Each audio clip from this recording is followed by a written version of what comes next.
En s'intéressant d'un petit peu plus près à ce qui se passe dans le monde de la facilitation graphique, vous allez tomber sur énormément de vocabulaire. Dans cette vidéo, je vous propose de vous éclairer pour vous aider à vous repérer dans ce monde qui parfois peut avoir des définitions contraires. Vous l'avez compris, dans cette formation, je vous propose de voir la facilitation graphique comme une discipline, un cadre général, une philosophie, une façon de travailler individuellement ou avec les autres. Et ce travail va être privilégié par une modalité qui est visuelle. Cette modalité visuelle peut être soit dessinée, c'est-à-dire qu'on manipule, on prend le crayon, soit on va utiliser des dessins existants, par exemple comme dans le photolangage. Ce terme de facilitation graphique, parfois, peut être confondu avec d'autres termes.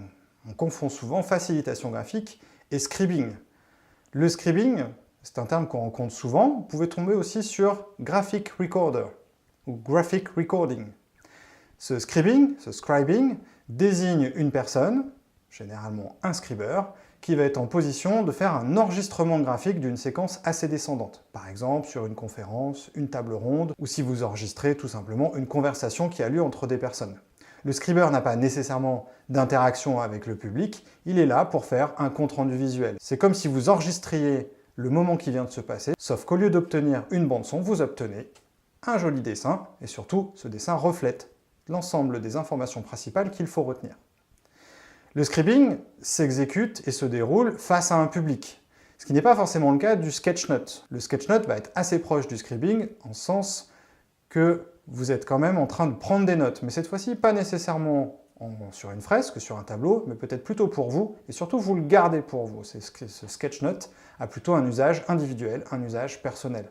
On retrouve les mêmes usages techniques, on va retrouver du dessin, des pictogrammes, des liens, des couleurs. On y reviendra dans une prochaine vidéo. Vous pourrez peut-être aussi tomber sur le terme doodle ou doodling. De ce que j'en ai compris, le doodle ou doodling soit est un synonyme pur de sketchnote, et donc ça désigne une autre façon de faire du sketchnote, en tout cas c'est un autre mot, ou ça désigne la recherche de pictogrammes. Quand je fais du doodling, je dessine des pictogrammes, soit que je recopie, soit que j'imagine. Il existe de plus en plus de littérature sur le sujet.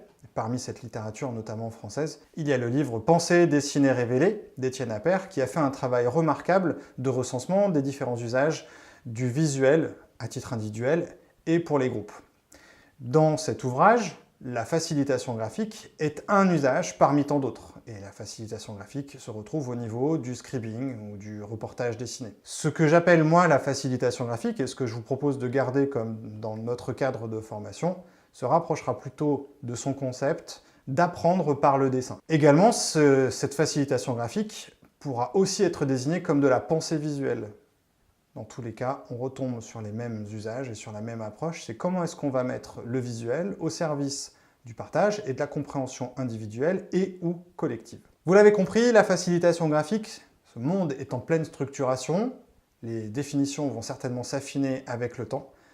Ce que je vous propose au-delà des mots, c'est de vous interroger sur le sens que va avoir votre dessin, pourquoi vous allez faire ces choses-là. À partir du moment où ça a énormément de sens, c'est gagné. C'est parti!